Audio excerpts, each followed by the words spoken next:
Hi, amigos. My name is Pam, and this is our little mid-year catch-up. I have never done a mid-year freakout tag, but I thought it sounded like a fun idea, and this has been around for years and years and years. So this is nothing new. I don't really need to do a whole introduction to this concept, I don't think.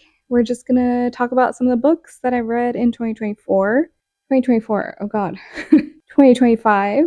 Yeah, this year has been a blur. There's been some good books. I don't think there's been anything that's like stand out crazy, like blown my mind, besides a couple that we'll talk about. And there hasn't been any that have been like total duds, like these books are now my enemies. But it's fluctuated a little bit. But yeah, we'll get into all of that. Let's get comfy.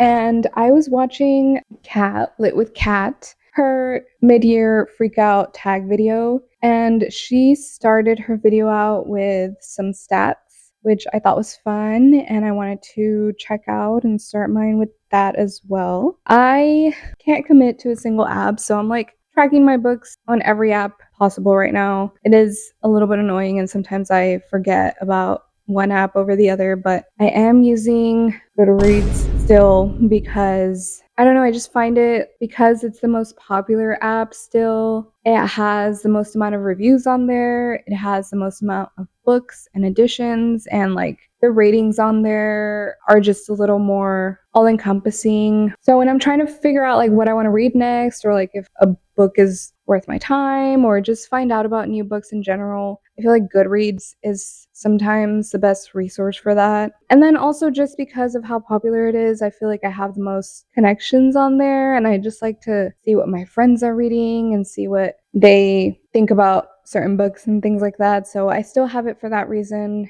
But I'm also tracking on Storygraph and Fable. I really, really like Fable's user interface. It's just like very aesthetically pleasing to look at, and it's very cute. And I like, just the graphics, and then also like the little summary that it gives you at the end of every month, and then just like the little blurbs that it makes about like what reading personality you are, what kind of books you like to read. Yeah, Fable is just a very cute and aesthetically pleasing one, but Storygraph is really good for just like stats. So that is what I'm going to be looking at right now.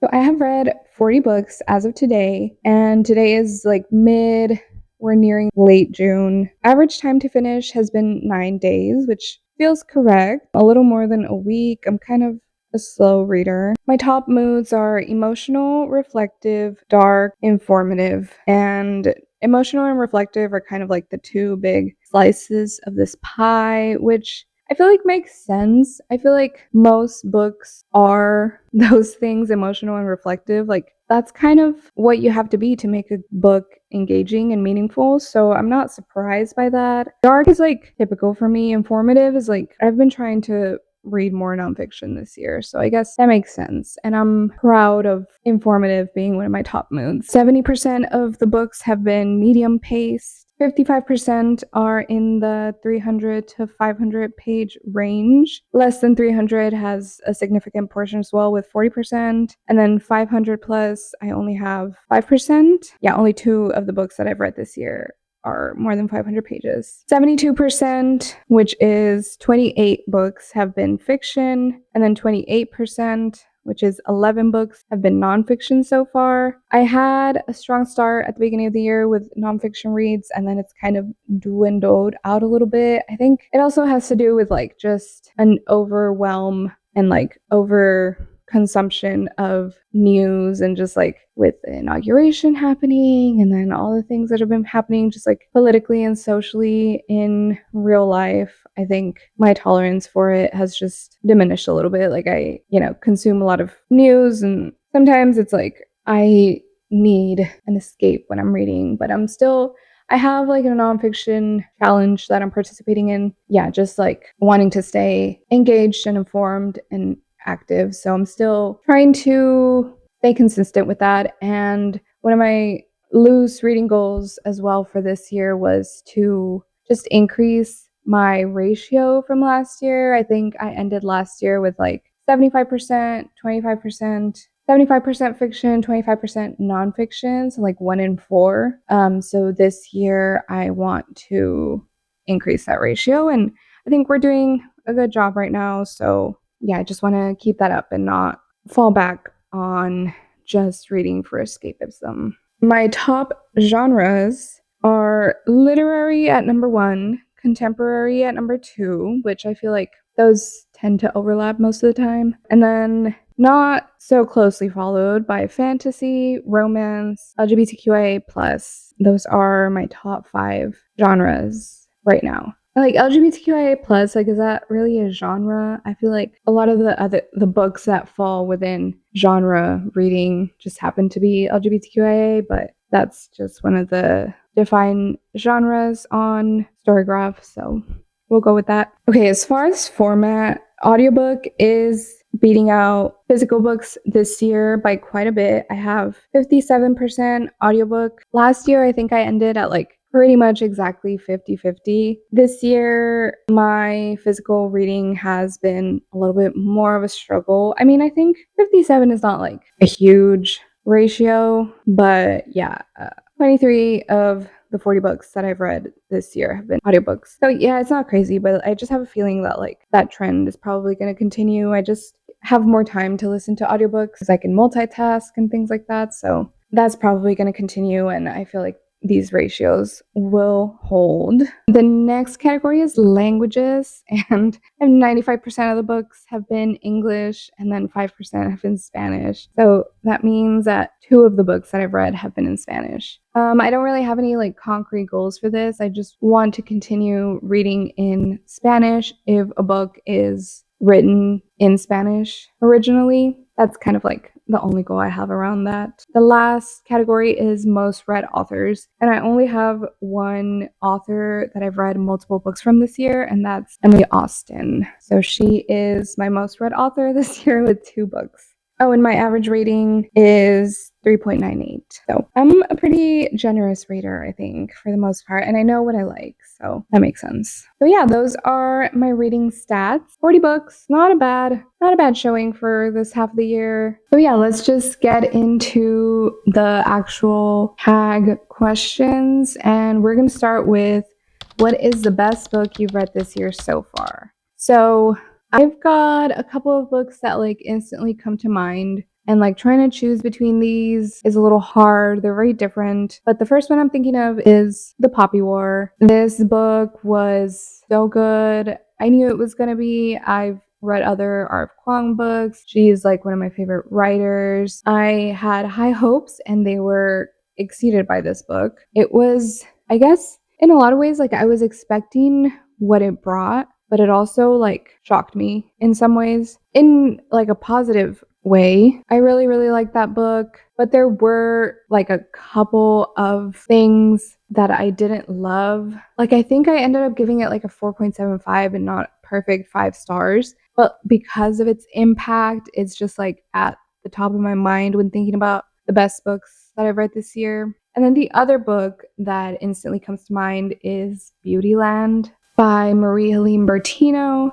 I love this book so much, and I think one of the reasons why I loved it was because I had almost 0 expectations for it. Not that I thought I wasn't gonna like it, not that I thought it wasn't gonna be good. I hadn't heard a ton about it. It was chosen for one of the book clubs that I participate in, and yeah, I mean, I had heard of it, but not a lot, and I didn't know what to expect. I thought it was going to be just like a fun sci-fi novel, and it ended up being like just so heartfelt and heart-wrenching, and I connected with it so deeply, and I loved it, and I gave that one 5 out of 5 stars, no questions, no asterisks. So I think that one slightly edges out The Poppy War, but those 2 are like instantly when I think of like what are the best books that I've read this year, those are the 2 that I'm thinking about for different reasons, but like they've both made a big impact on me. So I think Beautyland on the top, followed closely by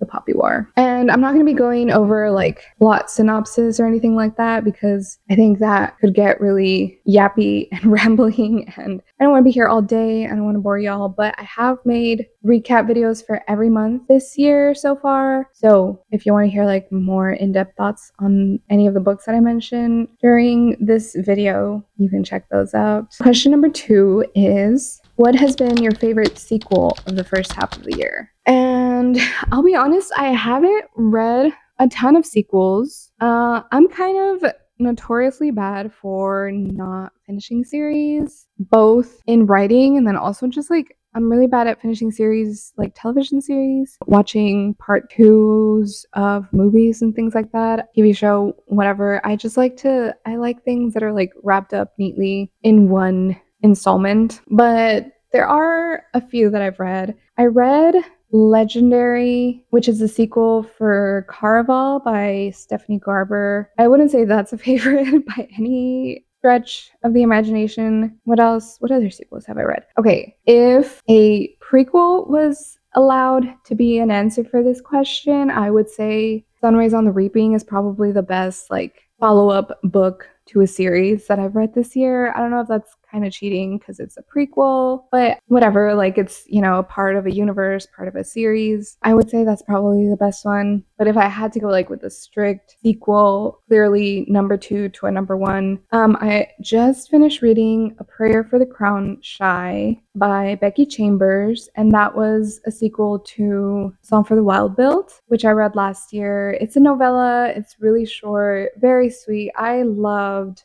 Psalm for the Wild Built. It was so heartwarming and just like it felt like exactly what I needed in that moment. And A Prayer for the Crown Shy, I enjoyed it as well. It was similar vibes. It's like a continuation of the first story, and it was very cozy, very sweet, and it just didn't hit as hard as the first one did. I don't know if I'm just like a little more jaded and tired this year, and it did make me feel good, but it didn't quite hit as much as the first one did. I think that also is in part because I just had no idea what to expect for the first one. I thought it was like just gonna be a purely sci-fi novel, but then it ended up being like this really cute and like existentially validating novel that I wasn't expecting, and that's why I loved it so much. And this one, I was expecting that, and then I was kind of hoping that it would have something like more and more meaningful to say, but it kind of was a little all over the place. I still enjoyed it, so if I had to pick a true sequel, I would probably choose A Prayer for the Crown Shy. Is there a new release that you haven't read but you're excited to? There is a couple of new releases that I have on my list. One being the new Silvia Moreno Garcia. I think this came out last year, but it's like a new Silvia Moreno Garcia that I haven't read and that sounded really intriguing to me. I think it was The Seventh Veil of Salome. Yeah, it just sounded really good, and it's Silvia Moreno Garcia, like I said, she's one of my favorites, so I definitely have that one on my radar, and I'm excited to pick it up at some point. Another one is The River Has Roots by Amal El-Motar. She is one of the co-writers of This Is How You Lose a Time War, which I loved, and I've heard really good things about The River Has Roots, so I'm excited to read that. And yeah, there's nothing else at the top of my head. There was a lot of new releases that like were on my radar for this year, but I kind of checked a lot of those off the box, especially last month. I read like 3 new releases that I was really anticipating, and they all really surprised me and lived up to the expectations in different ways. I talked about that in last month's recap, so you can go see me talk about those. But yeah, I think as far as new releases, those are the 2 that come to mind that I still have to catch up on. What is your most anticipated release for the second half of the year? So there are still more books that haven't come out yet that I'm excited to check out once they do. Number 1 being We Love You Bunny by Mona Awad, which is a sequel to the first book, Bunny, which is, it might be like my all-time favorite book. I loved Bunny, the weirdest, most creative, best book I've ever read. I might do a reread before reading We Love You Bunny, because it's been a couple years. I'm sure it'll hold up, but I think I'll still be like surprised and really taken by the world that Mona Awad creates in that book. So yeah, I would definitely want to do a reread of that. Looking forward to reading the new one. Oh, there's a new Isabel Cañas that's coming out later this month or later this year that I'm really excited about. It's called The Possession of Alba Diaz. It's like demons, it's in the past in Mexico, like just everything that I love and am excited about in an Isabel Cañas book. She's one of my favorite authors. Can't wait for that one. And Catabasis by R.F. Kuang. I've seen reviews, I've heard the buzz, the good, the bad. I'm taking it all in, but like trying not to set my expectations either too low or too high, but like it's R.F. Kuang. I have to read it. I'm dying to get my hands on it. I RSVP'd for this event that she's going to be doing in Austin in a few months, and I'll get a copy there. I'll get to see her, hear her talk about the book. I'm so excited. So that's another big release this year that I'm very excited about. What is your biggest disappointment so far? To be honest, I don't know. I haven't had that many disappointments. I would say probably the biggest one and one of the only disappointments, like true disappointments where I was like, I really did not like this book at all, was Talking at Night by Claire Daverly. I think just because of like how much I wanted this to be like a book that really hit home for me, and because of like the books that it had been compared to, and because some people that I really typically align with their reading tastes had read it and loved it and recommended it, I had kind of high expectations for it and it just didn't hit. I just didn't enjoy it at all. So yeah, that was a disappointment, and I think the biggest one of the year so far. Not a fun time. Question number 6. What is your biggest surprise so far? And I think probably Beautyland. Because of what I talked about before, like I just didn't know what to expect. I had no expectations for it. I thought it was going to be like a fun sci-fi silly book, and it was that, but it was so much more, and I loved it. It touched me deeply. It changed me. I want to reread it. I still think about it to this day. Yeah, I think that's been my biggest and best surprise of the year so far, Beautyland. Favorite new author? I think I would say for this question, Emily Austen is a new favorite for the year. I knew I really liked her because I had read her before last year. I think it was last year. I read Everyone in This Room Will Someday Be Dead and loved that book. I was like really surprised and blown away by it when I read it last year. I loved it. And then earlier this year, I read Interesting Facts About Space. Really liked that one. And then just a couple weeks ago, I read We Could Be Rats and loved that book. That one, actually, I might include that one in my biggest surprises because I knew it was an Emily Henry. I knew it was an Emily Austen book. I knew that I was going to love it because I've loved the other 2 books of hers that I've read, but it was different and Emily was doing new things that surprised me, and the format was different. The voice was different. That one kind of also like really blew me away in different ways than Beautyland did, but it also surprised me in a very positive way. So I might add that one to biggest surprises. And Emily Austen, because I've read 3 of her books now and loved all of them, I can safely say that she's kind of like an auto-buy author and a new favorite. Not like a new to me author, but like now she's established in my favorite authors list for sure. Newest fictional crush.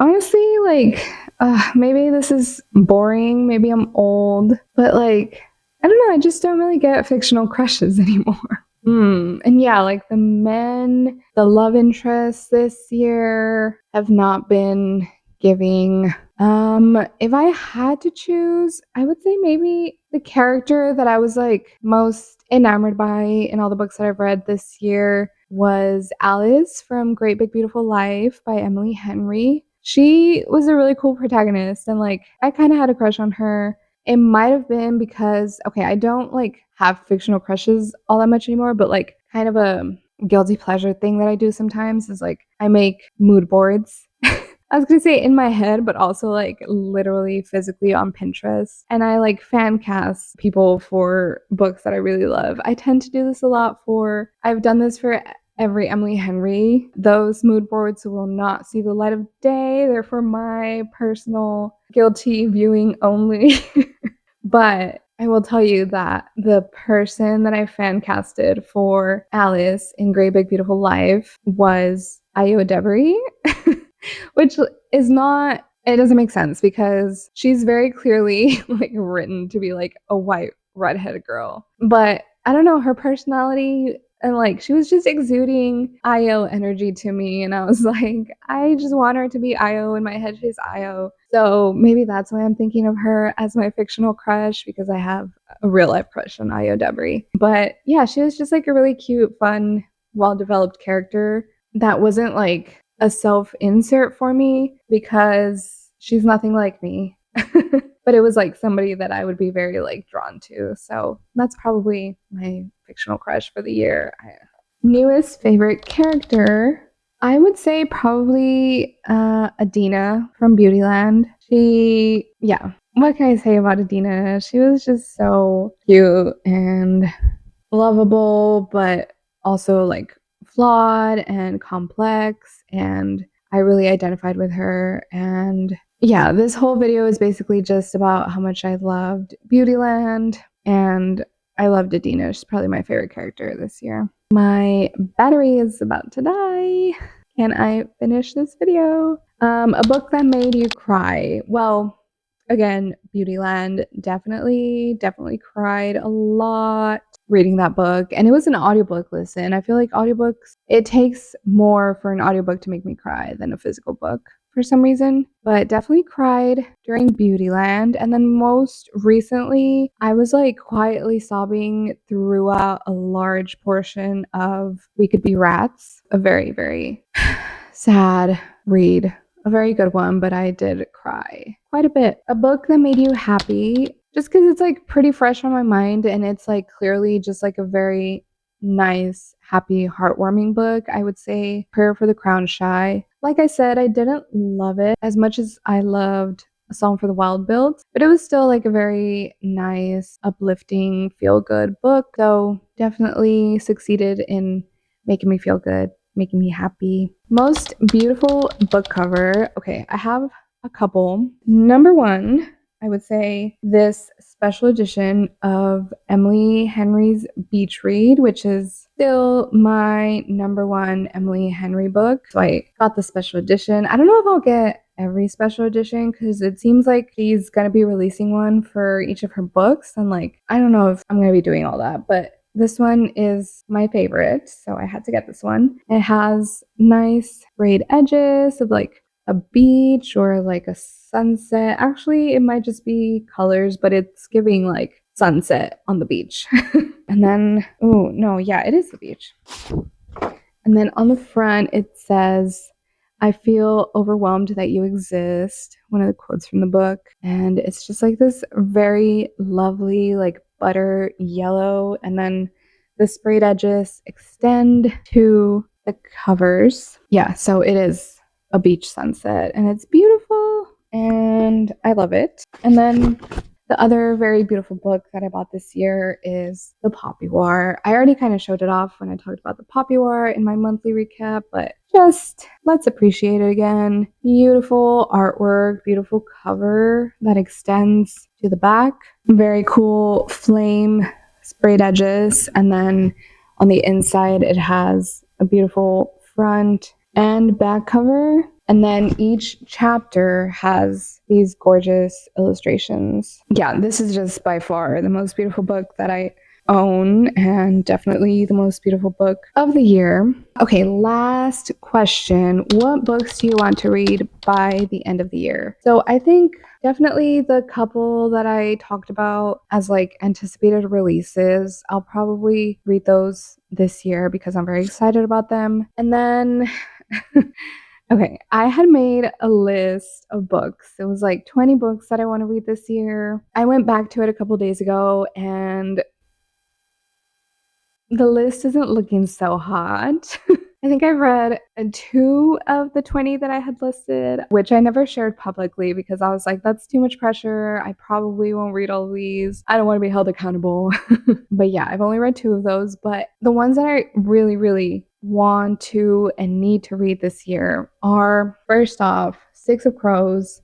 It's my white whale. I just keep putting it off for no reason. I read the entire like Shadow and Bone trilogy just so I could get to Six of Crows and like be in that world, even though you technically don't even need to read Shadow and Bone. But I was like, I want to do this like the completionist way. I want to read those first. And then it's just been like a year and I haven't read Six of Crows, but I definitely want to and need to. And then the other book that I definitely want to read soon, and I've had a copy on my physical TBR for more than a year, is Legendborn by Tracy Deonn. It's a full series at this point, and I've heard nothing but great things about it, and I know I'm gonna like it. I just keep putting it off. I don't know, I see like something shiny and new, and it catches my attention, and then it distracts me from the books that I know I'm gonna love, but I just like haven't made the time for. But those 2, Six of Crows and Legendborn, definitely will want to and will get to this year. So that's it. I think I somehow survived before the battery ran out. Hopefully this video isn't too long. I get so rambly in my monthly recaps and then those end up being like so freaking long, but hopefully I kept this one short and sweet. Yeah, it's been an interesting year so far. Some high highs, some low lows, as they say. Not bad overall, I would say. But if the second half of the year wants to pick up a little bit, just reading wise, I would appreciate that. We're coming up on like end of summer and then into the fall. One category, one genre that like I usually read a lot more of is horror. And I feel like maybe because like the real world is horrific and scary enough, I haven't had the urge to read horror. I haven't had the itch, but like, I don't know, I'm kind of feeling like it might be coming back with a new Isabel Cañas on the horizon, the new Silvia Moreno Garcia sounding like witchy and scary. Yeah, I might up my horror reading, which I'm excited about because I always love those. So that might bring the quality up a little bit. This month, I'm reading some interesting ones. So I'm excited to talk about those during my next wrap up, but I think we can call it a day for today with that. Yeah, my first mid-year freakout tag. How fun. I hope you guys have had a nice first half of the year. Let me know what you've been reading. Let me know what some of your favorites have been and you recommend for me to read in the second half. Happy summer. Hope you're taking care of yourself. I'll catch you in the next one. Bye.